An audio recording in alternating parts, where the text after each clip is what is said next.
I'm thinking this might be better.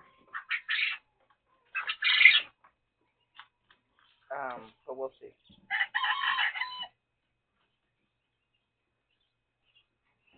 Alright, so if we're starting over again, this is Sherry with the Therapy Birds and our Pippo Master Space. And we're going to be doing our morning chores. We're ignoring the boys. They're very 8. And I've already done cleaned out the male quail. Have already been cleaned out. They can get their kennels get cleaned out at night. It's just quieter for them. They're less stressed. They don't go around the big birds as much as the girls do. You need to stop enough. I'm ignoring you. Sassy Boo, I'm not ignoring you. I'm just getting things ready, Boo. Sassy's the only one that has not been fed yet. So, I'm just getting up the pads for the girls. So, each kennel takes 2 tea pads. And some of the kennels are divided up into 2 sections, and that allows me to have my bachelor pads over there. And these ones are filled with females, and each one of them has a specific feather type of the same. They're all Caledon, which is a blue laying egg in the Cornix quail line. The base feather line, or the original feather line, is called feral. I think it's called feral wild type. What they end up doing is that the birds have a tendency to have throughout the oddest color types, and then they just took upon that and bred that type, so they got a line of just that color type.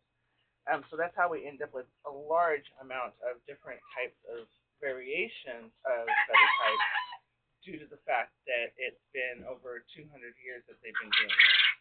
And so it's been well developed because of that. So that makes all sense. So I have the base color, which is the feral. I have, in the feral group, I have Roo feral, which is basically, my understanding, if I'm saying it wrong, but it's basically a large dominant color of red, and it looks more of an orange to me. Hey, that's enough. And so I have a girl in that. I have the wild type, which is a darker colors in there, and then I have the regular in there. So I have all 3 types of females in that group.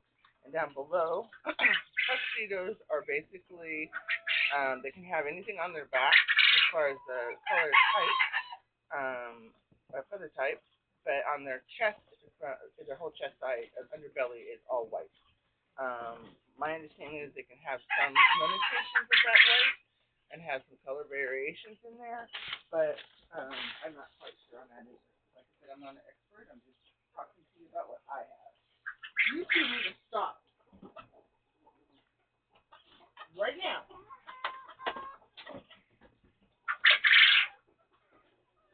You're just being bad boys. Like I said, everybody's been fed as far as the big birds. You are going to stop talking over me. That is enough, I said. Normally we have music playing. We can't have music playing on the live because we get in trouble for it. And so it frustrates the birds because their normalcy is to listen to me. It calms them down. I don't have a solution to that, you guys. I really don't. You're gonna have to listen to him because, like I said, Moo is blind, and so his normalcy is he needs a very specific. Oh my gosh! Stop. Okay, is that what you guys are doing? She's laying her egg. That's all she's doing. You guys need to stop. Sassy Boo. You want out?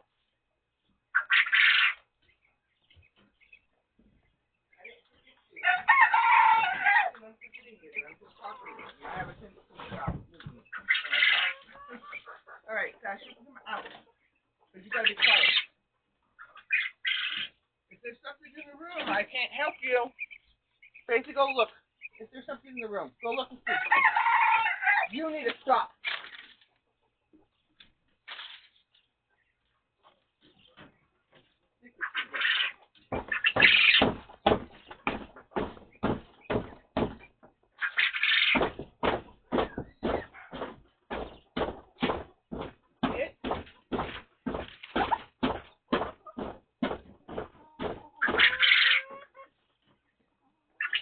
The problem is the birds are these birds are when my boys are in together because they're sick, and that's because they keep seeing things something that are not good.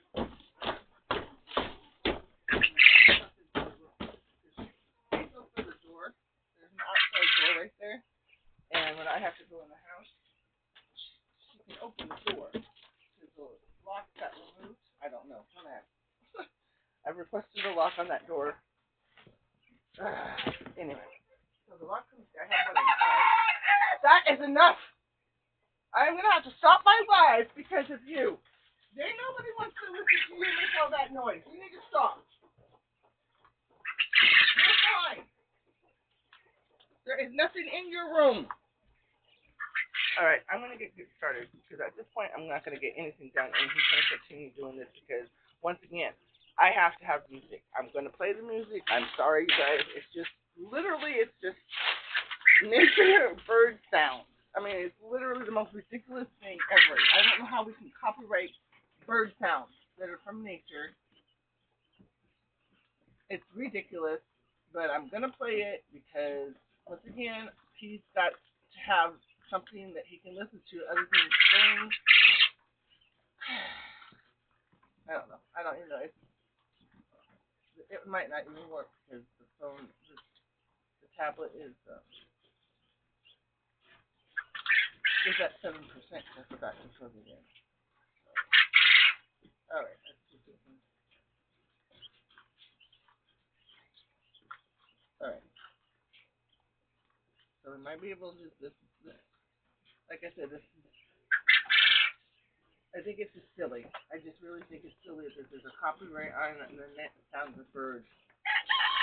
And I don't copyright any of my stuff. Right now it's free at Verizon. And then they're gonna give me a commercial. Really? Alright. Okay, now this has music. Not what I want, guys. Can you guys stop, please? I am trying my best here, and you're not helping. Oh, come on, tablet. Stop.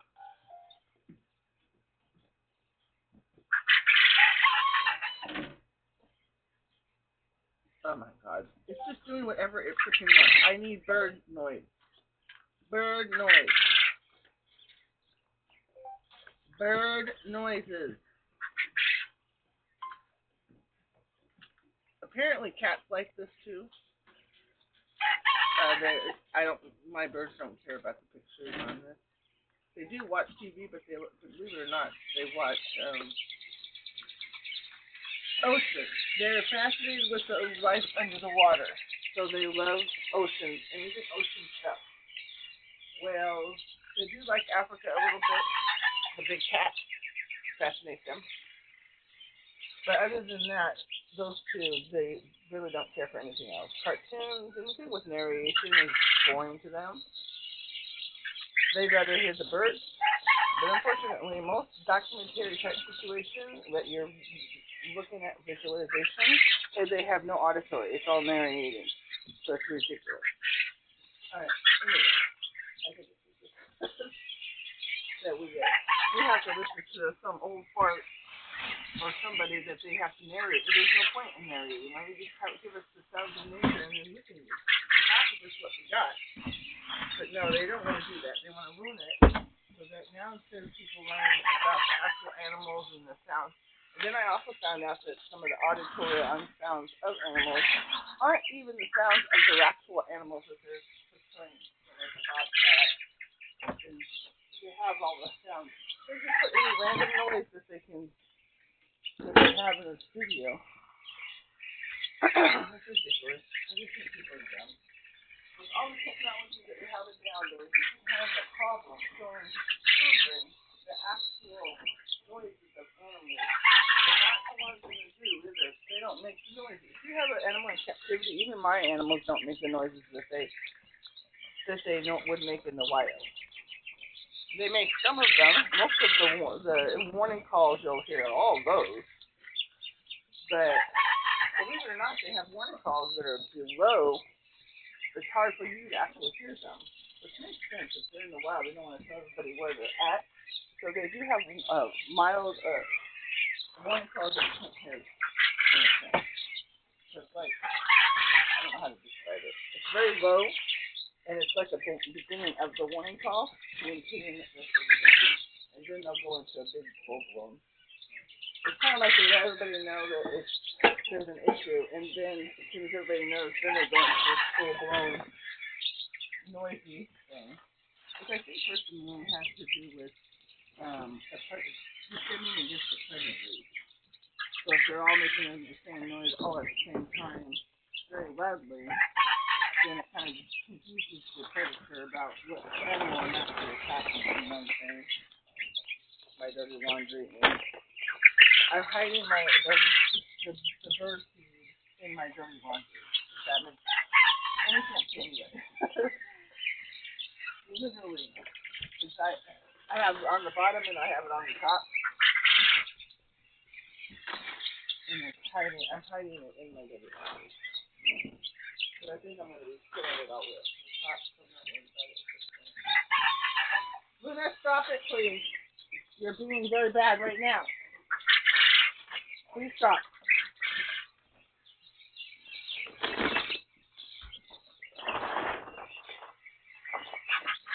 So you just stick it in that box. And then I put my dirty laundry in there. And then I'll take it out and put the I'm going to do it that.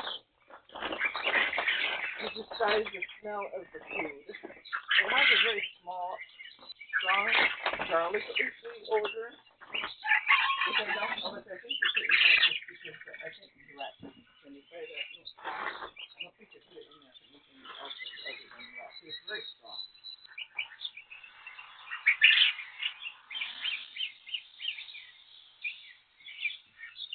But they figure out real quick that it's it smells bad.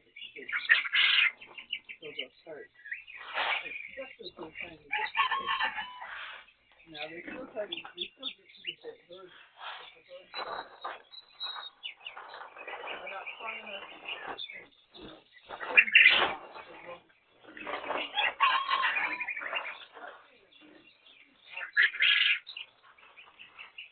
just walk right up to the bird and start eating their food, and the birds just taste like a little skeptic. Alright, that's all I have left until Wednesday. My. This is so nervous. It takes so long to skip their food. This is why it makes me. That's why I stopped using it.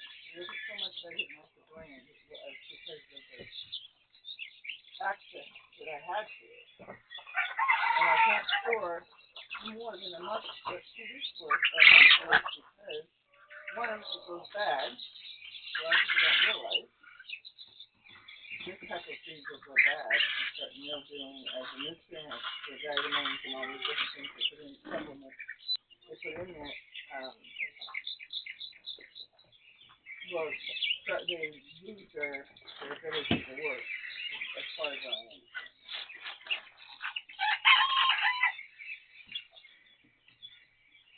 But here nor there, I need to think of it too. This is vegetables. I don't put too much with the boys because they're just wasted. They only like one little bitty bird in the big bowl. I try to get the hard part is I try to get small bowls, but really you can't find them. This is supposed to be a small bowl. This is supposed to be a small bowl. Bird bowl. I went to a small dog bowl, is what they say. And then I went to bird, and went to a small bird bowl, And they don't give us the dimensions, or they don't give us the they don't give us the dimensions or the quantity of those holes. So basically, you got a picture. You need to stop hitting. I'm gonna put you guys' one your stick back in here so you can sit on it. But I don't want nobody to see that what they do is they start fighting this year. And then it doesn't really do me much good. It just gives them another fight. So pick your color.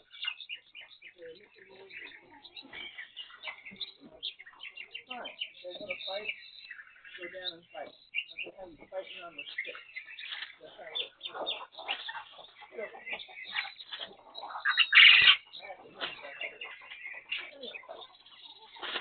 Stop moving there.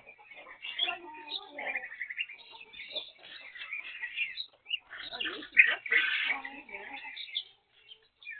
Now, this is kind of probably something to do with this one. So she's got her something to do box over here.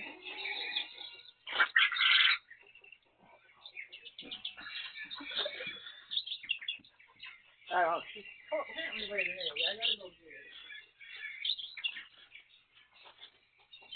So I'm just running around like a chicken with their head cut off. That's an analogy that I've used my whole life.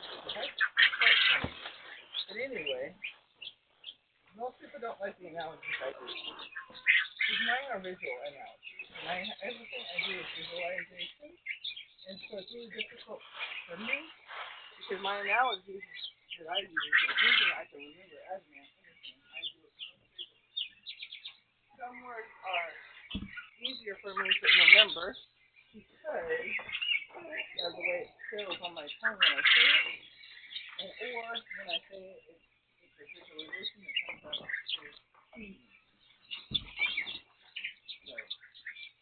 So, my memory thing. All right, I gotta make this place.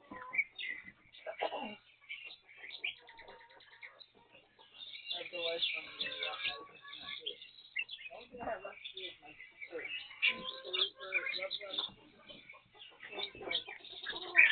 Girls, I'm running out of time because I'm looking at these books. Look at all that food. I know, look at all that food. You need to move it out. You know, you can put it on that food. You just spill this surface all over.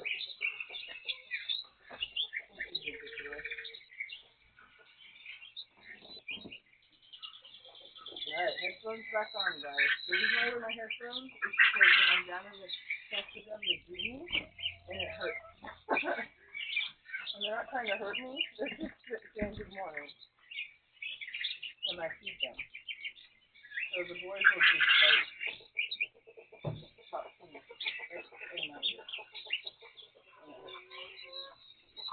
So what I'm going to do with the boys is we have water already in their room, so I'm going to just bring some water to them. If they don't, like I said, if I give them too much of this, they'll just waste it. They have to eat it in a certain time frame. And I don't know who said that the toes cannot handle scheduled feeding. That's not true. My boys, all my birds are on scheduled feeding. Now, do I put more food in there that they need for that meal? Yes. So they probably get about 2 meals that month. Because they don't eat all day long. None of my birds ever. I know it. You go over there and start eating your food, girlfriend.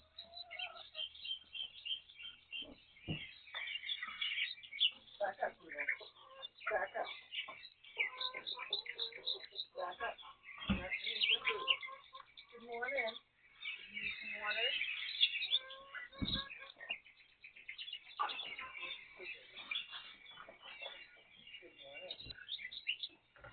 The boys are doing a new thing with them. They're going to the desktop more frequently and they're in the night. Hi, Kiki. What are you doing? I know.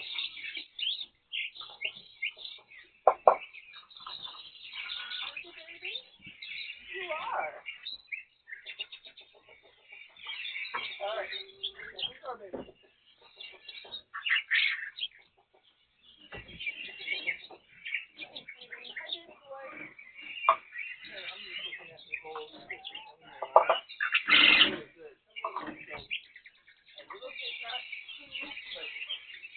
as bad as it was. And I don't know if I was able to listen to it. And we saw the food.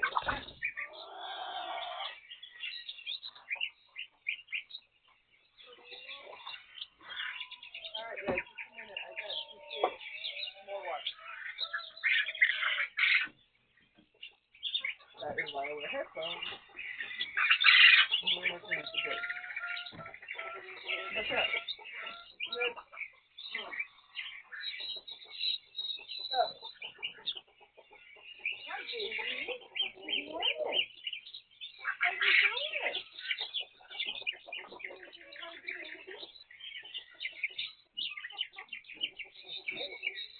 The other thing I've been doing is at night, before I go to bed, I take out in their bowl, refresh the water, and then that seems to be a lot better than making all this more. Because I think they're trying to get rid of it. So I gotta go get the food. It's still over there. Let's just put in the water. Alright, this is water right now. So I need 1, 2, 3, 4. I do in the bathroom. I need to get 4 more. They already have some made already here. I don't think it's enough for it.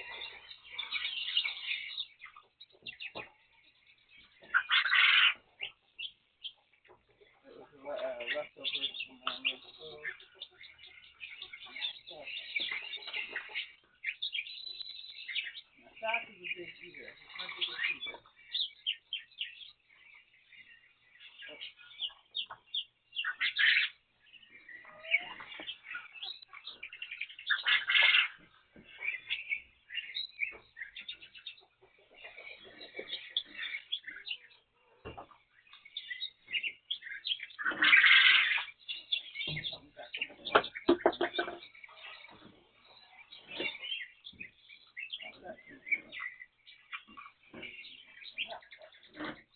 I never just mix them up. When I'm cooking it, what I call cooking, for the small amount, it's really hard.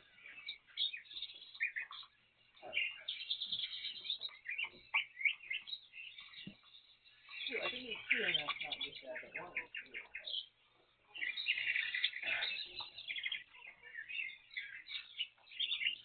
Red is a little bit more than it's before.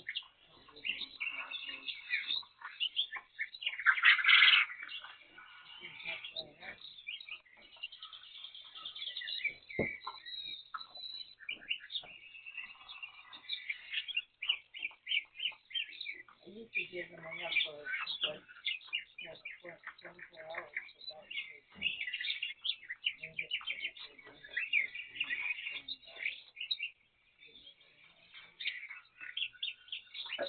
most of their bedding issues or their bedding stuff is food. Alright, here is equal parts 4. I'm back. Back in town. So,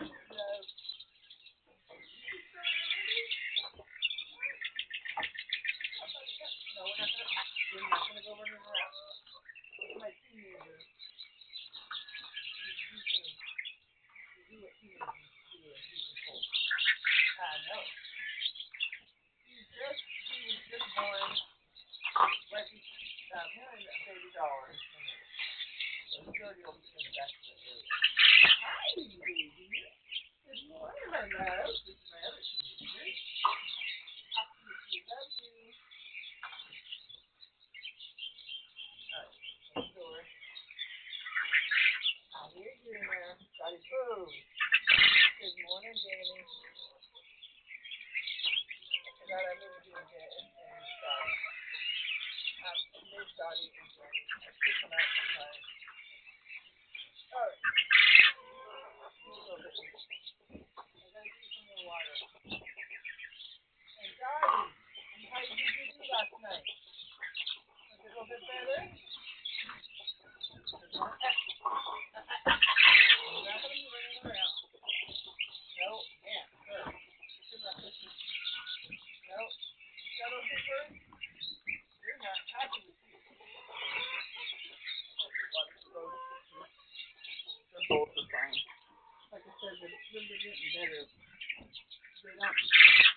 normally don't get any pictures in them.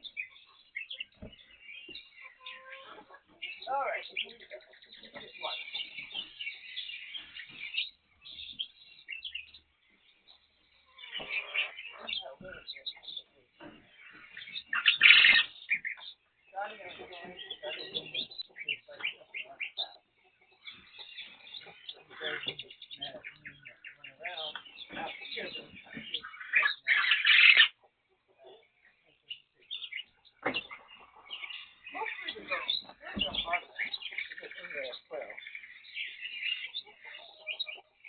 So as soon as he comes down, I give him some water. He's just going to knock it over.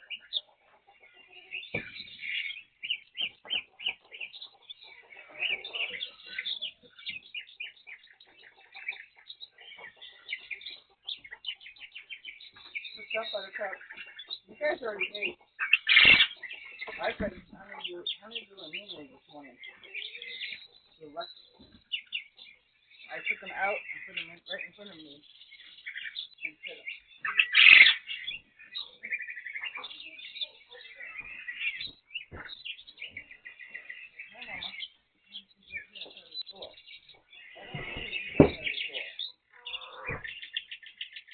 Slow down.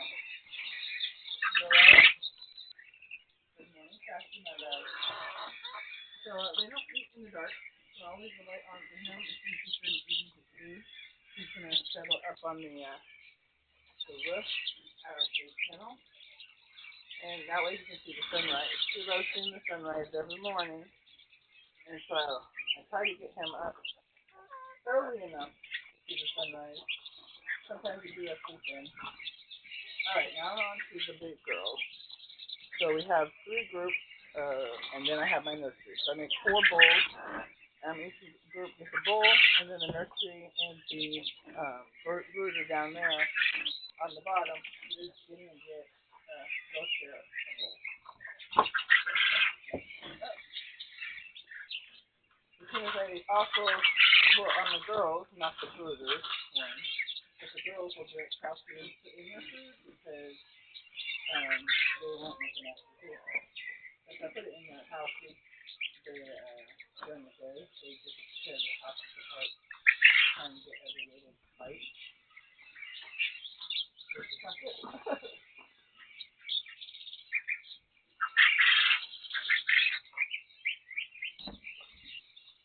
Now, I did get up early this morning. I think it was like, 1 o'clock or something like that. And the nurse, brooder and nursery baby that I need to.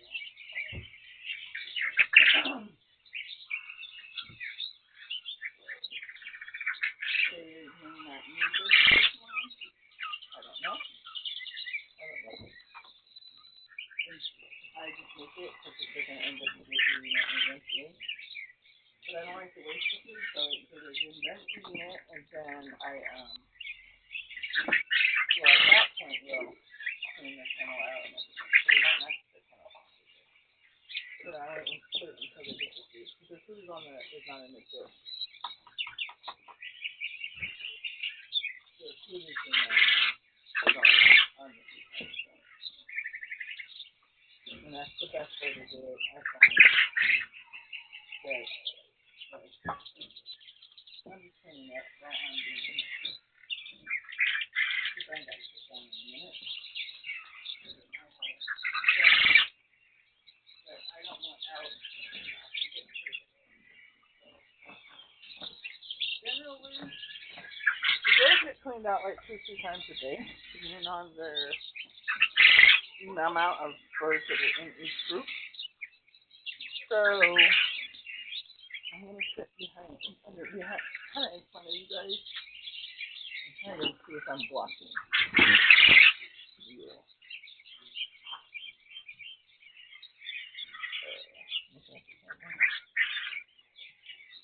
Yeah.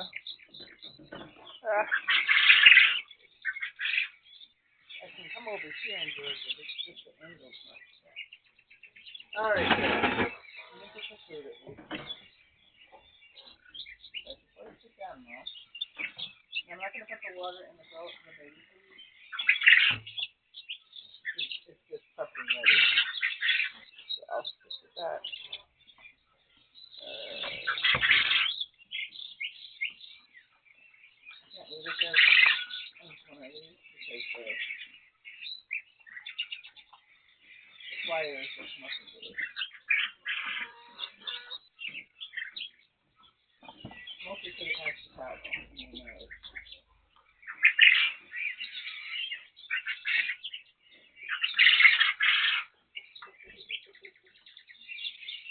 all my boys been fed and watered, and like I said, they get cleaned out at nighttime. There's only one bird in that kennel. There's probably an average of 6 birds in with the girls.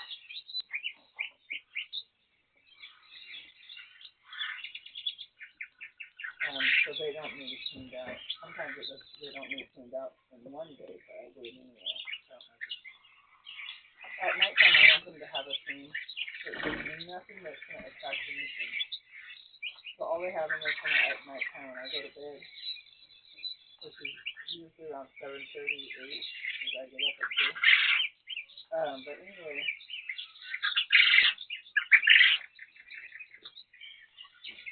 they just have the water and that's it. And then they get fresh tea tags, so there's no, other than the bird itself, there's nothing to attract anything. Alright, that's a little bit wet, but that'll absorb. Alright, I think I'm ready. I have my tea tags here. 2, 4, 6. Do I have my 2 shorts? I don't know. Mostly because I wasn't going to probably do the nursery. I'll put the nursery one up there. Alright. We still have 3 eggs that have not hatched. I don't know. I've been looking at it, and apparently people say to wait till 21 days. I don't know. I'm sorry if I'm sitting in front of something. Blocking. I'm gonna look at the camera real quick. I just don't know. I can't see the camera.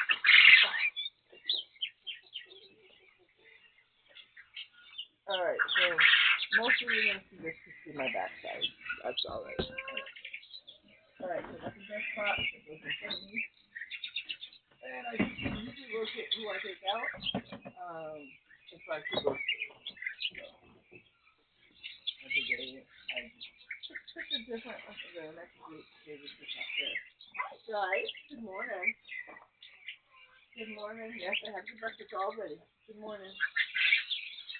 Good morning. We gotta get our desk layers in done, and we gotta get your kennel clean. Then you can have breakfast. So you guys desk layers, and Mama can't get your kennel clean. I'm gonna put some desk in this. This is the move.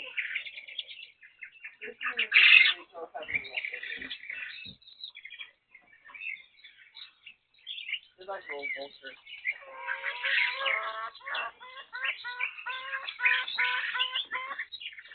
What? Hi, Lisa. Oh, no, that's not. It's just Poodle.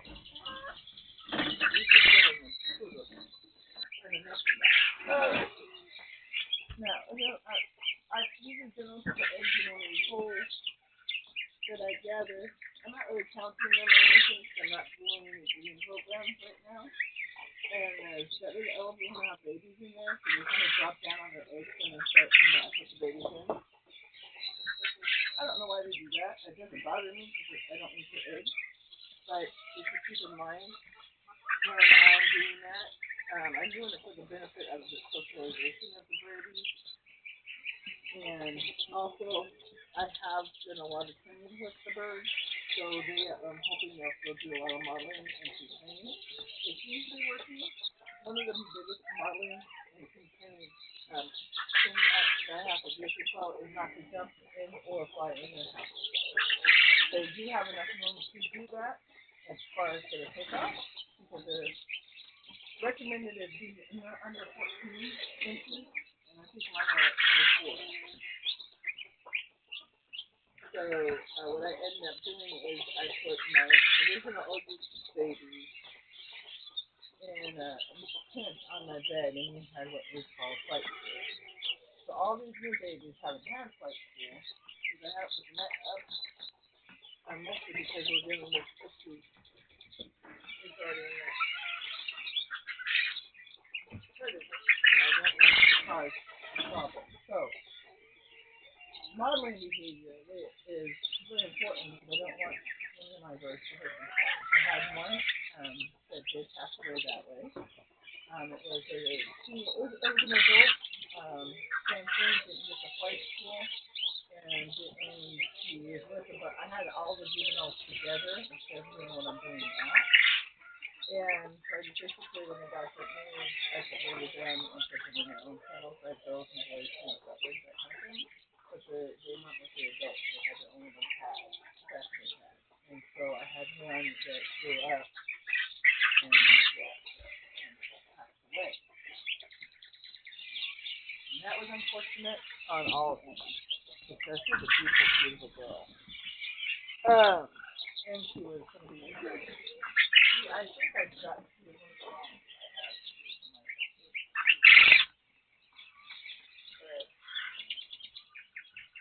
one of the so I realized that it's very important to so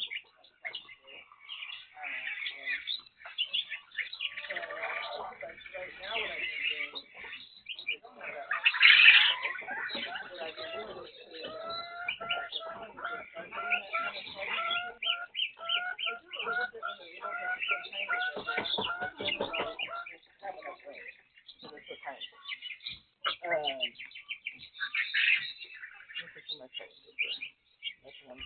to move is no, you need to move. I'm not going to hear it. I don't want to hear it. About the fact that she hasn't eaten for breakfast yet. Maybe a little bit iffy.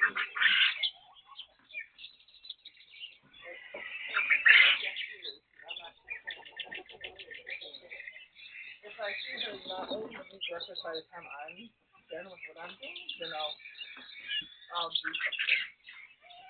Usually that entails putting a little bit on the bed or telling her off. Telling her that she's not being nice by not letting me eat something like that. And then she usually walks away. But usually she does it because she's mad at them for something they've done. I don't know. And I can't give them water because I'm out of it. Oh. Well, I can't give them water. It's not going to drink right away. They're not interested anyway. They want to eat. Alright, you guys ready?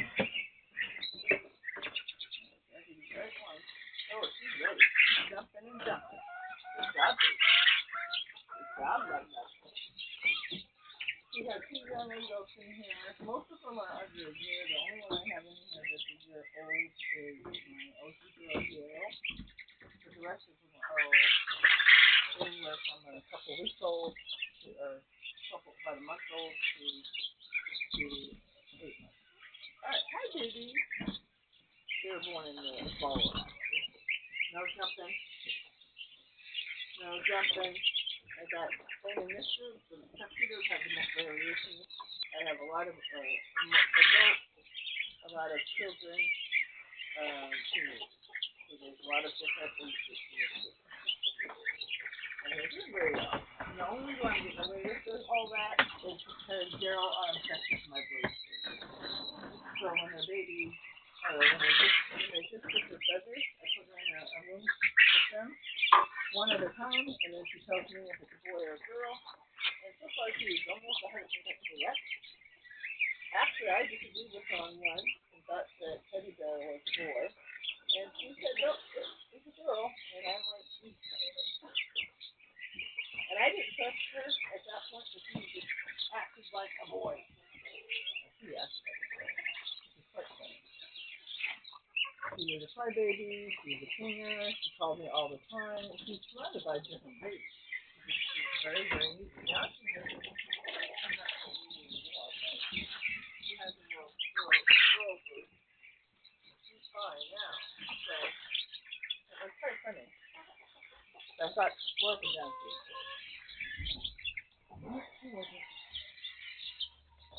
she didn't like babies. She was always, like I said, she was very active, needy.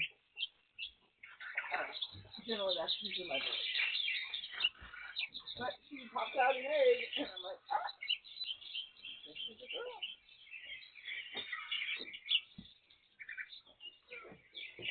And I thought that my red girl,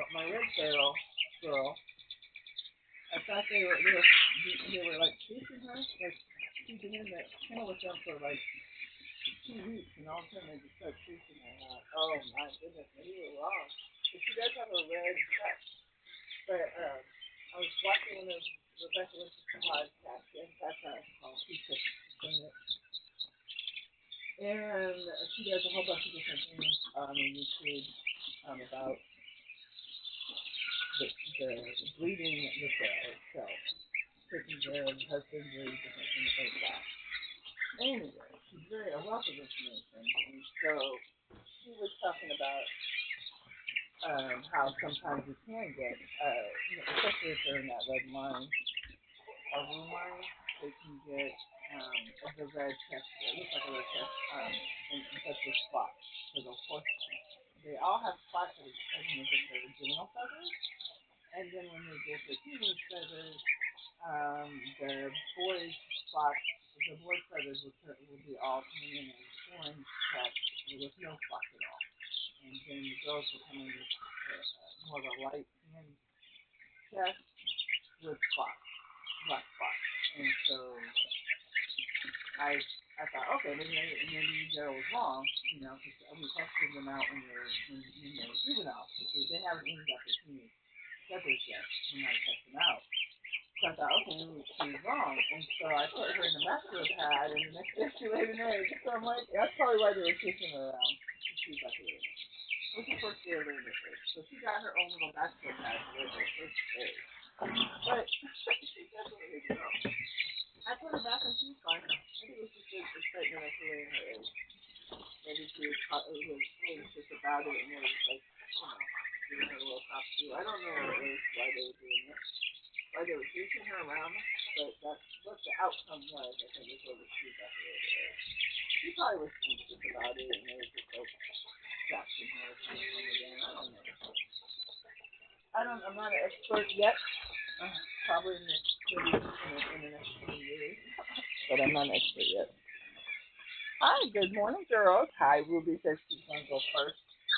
Hi, you pick them out. If whoever goes to the door first comes out first, and because my darks are such a large group, we take turns on doing the death bath. So there's too many of them in there to do it a really good death bath.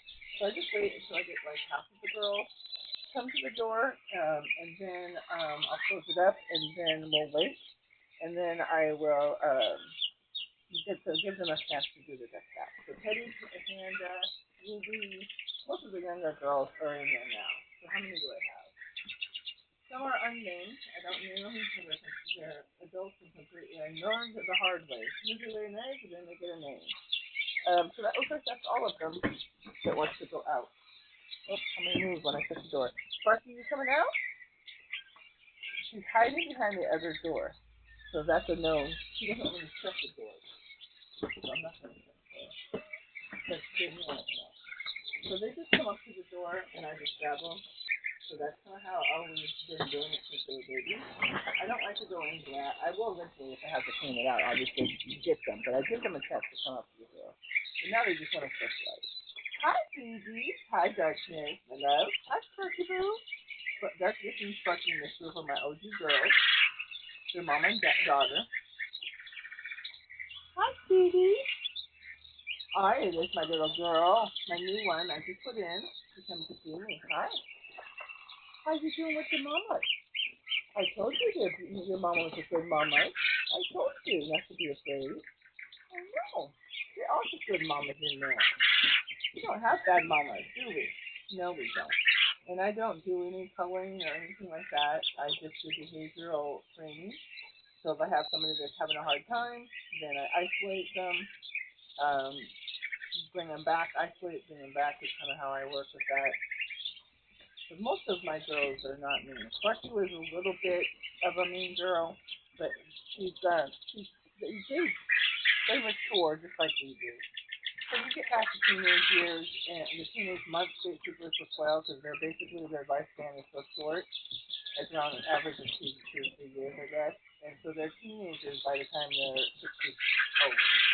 Hi, Sparky Boo. You want Mama what they're doing in there? They just fed them? Let's hope.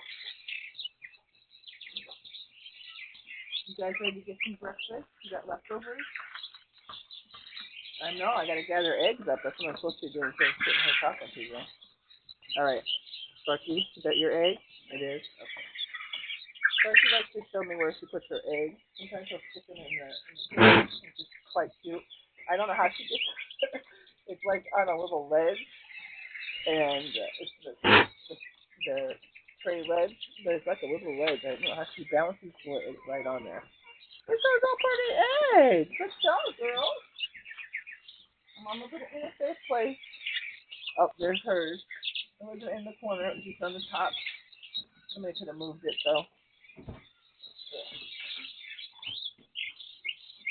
Well, it got stuck on something. This is her food bowl. Take that out. You take things out I need. It sounds like the girls might be ready because they're being a little bit rough in there. Alright, so what I'm going to do is go ahead and put the rest of them in here. And usually I put my OG girls in, and I'll calm it down real quick. What's the matter, baby? Calling your sister? I know it's in there.